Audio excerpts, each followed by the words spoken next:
तो स्टूडेंट्स, आज जो किताब मेरे हाथ में है इसका नाम है गुरु नानक की वाणी। बचपन से हिंदू धर्म के साथ साथ मुझे सिख धर्म ने भी बहुत आकर्षित किया है, खिंचाव महसूस किया है मैंने।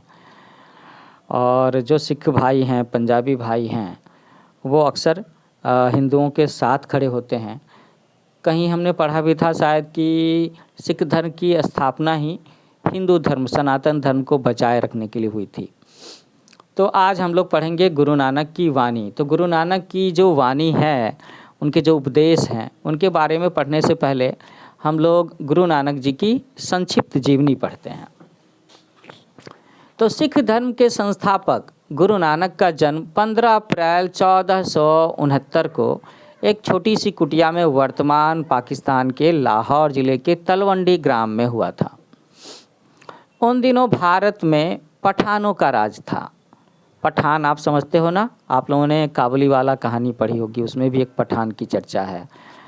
पठान जो अक्सर ये जो अफ़गानिस्तान के आसपास के इलाके में रहते आए हैं। और 1469 की बात करें तो मुझे लगता है इब्राहिम लोदी से पहले चंगेज़ खां, मोहम्मद गोरी के समय की बात रही होगी शायद। बाकी एक बार मैं देख करके बताऊंगा।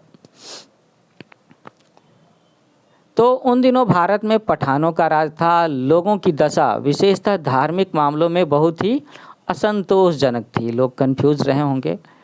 लोग यहाँ के हिंदू और इनके ऊपर शासन करने वाले लोग मुस्लिम या पठान। उस समय धार्मिक विधियों को अनावश्यक महत्व दिया जाता था।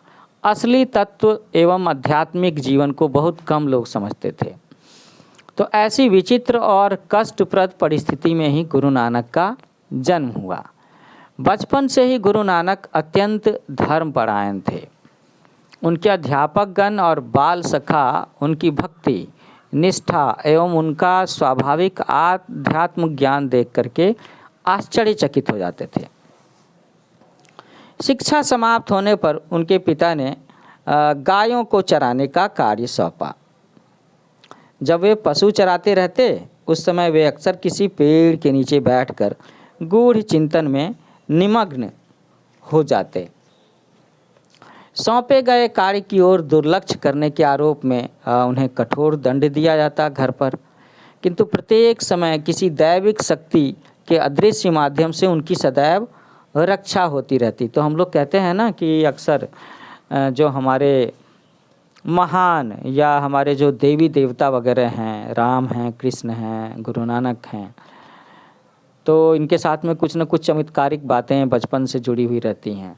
तो इनके साथ में भी ऐसी बात है कि स्कूली शिक्षा के बाद में घर से इन्हें गाय चराने का काम दिया जाता था। लेकिन ये गायों को चरता हुआ छोड़ करके अक्सर पेड़ के नीचे बैठ जाते थे। और ऐसे में गाय, भैंस ये सब के सब इधर उधर हो जाती होंगी। तो इसको लेकर के इन्हें पनिशमेंट मिलती होगी। लेकिन कहते हैं कि किसी न किसी दैविक शक्ति की वजह से ये हमेशा उस पिटाई से बच जाया करते थे। एक बार उनके पिताजी ने उन्हें 20 रुपये देकर के कहा कि ये पैसे ले लो और कोई लाभदायक और सत्ययुक्त काम करो। नानक ने सारे रुपये साधुओं को भोजन कराने में खर्च कर दिए और उन्होंने हृदय में परम प्रसन्नता की अनुभूति की कि अपने पिता की आज्ञा का सही अर्थों में उन्होंने पालन किया। आपको याद है ना कि पिताजी ने क्या कहा था? पिताजी ने कहा था कि लाभदायक और सत्ययुक्त काम करना है। बाल्यकाल से ही उनकी अनासक्ति और वैराग्य देखकर लोगों ने सोचा कि इस बालक का जन्म किसी महान कार्य को पूर्ण करने के उद्देश्य से ही हुआ है। कुछ वर्षों के बाद उन्होंने दिव्य प्रेम के नए संदेश का प्रचार आरंभ कर दिया। कई बादशाहों, पंडितों और मुल्लाओं ने उनका विरोध किया, किंतु उनकी आध्यात्मिक शक्ति, भक्ति और शुद्ध मति ने विरोधियों की आवाज़ बंद कर दी। उनके आलोचकों को भी उनकी शुद्ध मति, दृढ़ निश्चय का भरोसा हो गया। इतना ही नहीं, कई लोग उनके अनुयायी है ना, उनके फॉलोअर, उनके डिसिपल भी बन गए। तो नानक जी ने संपूर्ण भारत की इस छोर से उस छोर तक की यात्रा की। वे मक्का, मदीना, ईरान और काबुल भी गए। वे जहाँ जहाँ गए वहाँ वहाँ उन्होंने अपनी सत्यनिष्ठा और विश्ववाणी संदेश का प्रचार किया। हिंदू और मुसलमान दोनों उनके संदेश को बड़ी श्रद्धा के साथ ग्रहण किया करते थे। उनके संदेश का मुख्य तत्व कुछ इस प्रकार से था। जैसे गुरु नानक कहते थे कि ईश्वर एक है, ईश्वर ही प्रेम है, ईश्वर संगठन स्वरूप है। संगठन स्वरूप का मतलब ईश्वर आपसे इकट्ठा होकर के, परिवार बना करके, समाज बना करके, यूनिटी के साथ रहने को कहते हैं। तो गुरु नानक कहते थे कि ईश्वर मंदिर में है, मस्जिद में है और चार दीवारी के बाहर भी विद्यमान है। ईश्वर की दृष्टि में सारे मनुष्य समान हैं, वे सब एक ही प्रकार जन्म लेते हैं और एक ही प्रकार अंत काल को, मेरा मतलब है मृत्यु को, प्राप्त होते हैं। नीच ऊंच को वहाँ स्थान नहीं। ईश्वर भक्ति प्रत्येक व्यक्ति का कर्तव्य है, उसमें जाति, पंथ, रंग भेद की कोई भावना नहीं है। उम्र के 40वें वर्ष में ही उन्हें सद्गुरु के रूप में मान्यता मिल गई और उनके अनुयायी सिख कहलाए। यहाँ पर सिख शब्द सीखने से संबंधित भी हो सकता है। जिन लोगों ने सीख लिया, जान लिया, ज्ञान ले लिया, बाद में इसकी चर्चा करेंगे। वे पद्य के द्वारा अपना उपदेश प्रदान करते थे। पद्य का मतलब है लिरिकल, है ना, छंद कह लो, दोहा कह लो, कविताएं, गीत कह लो। ये पद्य समुच्चय उनके हृदय में ईश्वर से एक रूपता के कारण सीधे स्वर्ग से दैवी प्रेरणा से स्वयं स्फूर्त उत्पन्न होते थे। कितनी बड़ी बात है कि उन्होंने कुछ सोच करके, प्लान करके या पढ़ करके नहीं लिखा। कहते हैं कि ये सब भगवान की कृपा से उनके हृदय में अपने आप आया। उनके उपदेशों के संकलन को जपूजी साहब कहा जाता है।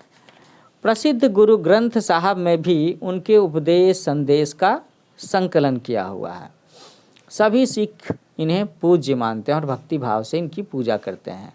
गुरु नानक को हिंदू और मुसलमान दोनों मानते थे, वे दोनों के ही प्रिय थे। दोनों संप्रदायों में इनका स्थान इतना परमोच्च था कि 1539 ईस्वी में जब वे परलोक सिधारे तब हिंदू और मुसलमान दोनों ने उनके पार्थिव शरीर पर, मृत शरीर पर अपना अधिकार जताया और कहा कि हम अपनी परंपरा के अनुसार इनका अंतिम संस्कार करना चाहेंगे। इस विवाद के कारण उनकी मृतदेह को चादर से ढांक कर रख दिया गया। दूसरे दिन प्रातः दोनों संप्रदाय के लोग एकत्रित हुए तो चादर हटाई तो वे आश्चर्यचकित हो गए, क्योंकि वहाँ उनके पार्थिव शरीर के स्थान पर केवल सुंदर फूलों का ढेर था। तो जिन लोगों ने कबीर जी के बारे में पढ़ा है उनके बारे में भी कुछ ऐसी ही बात हम लोग सुनते हैं ना। कवि ननिहाल सिंह लायल ने अपनी कविता में गुरु नानक का बड़े ही सुंदर ढंग से वर्णन किया है। वो कहते हैं कि वे पवित्रता की मूर्ति थे, उन्होंने पवित्रता की शिक्षा दी। वे प्रेम की मूर्ति थे, उन्होंने प्रेम की शिक्षा दी। वे नम्रता की मूर्ति थे, उन्होंने नम्रता की शिक्षा दी। वे दिव्य स्वरूप थे, इसलिए उन्होंने दिव्यता की शिक्षा दी। वे शांति और न्याय के दूत थे, समानता और शुद्धता के अवतार थे। प्रेम और भक्ति का उन्होंने उपदेश दिया। नानक ने ये संदेश दिया कि वही सर्वश्रेष्ठ ईश्वर सबका परमेश्वर है। सिख धर्म में हिंदू धर्म के कुछ बुनियादी सिद्धांत पाए जाते हैं जिन्हें व्यापक और गूढ़ अर्थ दिया गया है। सिख धर्म अद्वैतवाद में अटल विश्वास रखता है और एक परमेश्वर को मानता है। उसकी दृष्टि में परमेश्वर सर्वश्रेष्ठ, सर्वव्यापी, अनंत, सृष्टि का जनक, सभी कारणों का कारण, निर्वैर, निर्मत्सर, सर्वांतयामी और सर्वातीत है। सिख धर्म के दो मूल सिद्धांत हैं। पहला यह कि जीवन का उद्गम मूलतः पापमय नहीं है, अपितु जीवन शुद्धता से उत्पन्न होता है और इसलिए वह मूलतः शुद्ध ही रहता है। दूसरा ये कि इस पृथ्वी पर कोई भी जाति ऊंची नीची नहीं है, सभी जातियां समान हैं। कोई भी व्यक्ति ना तो निंदनीय पापी है और न कोई अपने आप ही पावन प्राणी है, ऐसा कहा उन्होंने। तो गुरु नानक जी के बारे में स्वामी विवेकानंद जी ने कुछ बातें कही हैं, ये मैं देखना चाहूँगा, बताना चाहूँगा कि इसी स्थान पर कुछ समय पश्चात दयावान नानक ने संसार के लिए अद्भुत प्रेम का प्रचार किया था।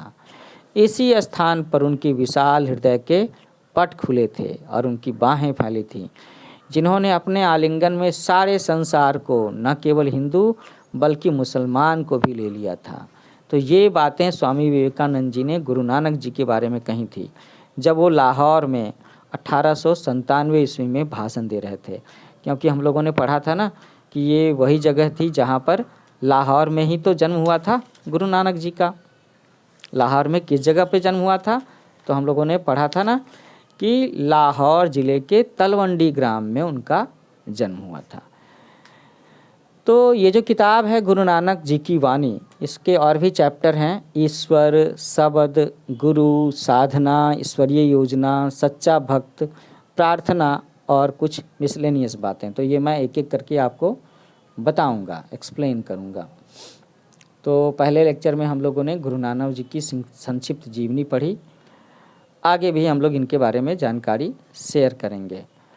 तो जल्दी मिलते हैं लेक्चर के अगले भाग के साथ में। Happy learning with new age coaching.